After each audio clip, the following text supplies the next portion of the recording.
P24 news Gujarat. Surat શહેરમાં સારોલી, ઉધના અને Khatodara police station વિસ્તારના વેપારીનો દલાલ મારફત સંપર્ક કરી કાપડનો માલ લઈ નાણાં નહીં ચૂકવી દુકાન બંધ કરી ઉઠમણું કરનાર છેલ્લા 3 માસથી BNSS કલમ 72 મુજબનો નાસ્તા ફરતા આરોપીને પકડી પાડતી સારોલી પોલીસ કમિશનર શ્રી અનુપમસિંહ ગેહલોત સાહેબ તથા ખાસ પોલીસ કમિશનર શ્રી સેક્ટર 1 તથા નાયબ પોલીસ કમિશનર શ્રી ઝોન 1 તથા મદદનીશ police commissioner Shri B division Surat શહેરનાઓએ આગામી સ્થાનિક સ્વરાજ્યની પેટા ચૂંટણી 2025 અંતર્ગત કાયદો અને વ્યવસ્થા જળવાઈ રહે તે માટે તકેદારીના ભાગરૂપે વિવિધ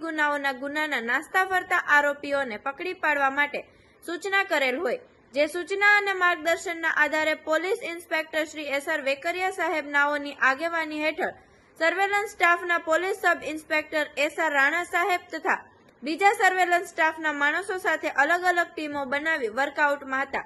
તે દરમિયાન ટેકનિકલ વર્કઆઉટ અને હ્યુમન સોર્સિસના આધારે ASI રાધેશ્યામ કિશનભાઈ તથા હેડ કોન્સ્ટેબલ સંજયભાઈ વેલજીભાઈ તથા હેડ કોન્સ્ટેબલ હિતેશભાઈ ધરમસિંહ નાઓને મળેલ સંયુક્ત બાતમી હકીકત આધારે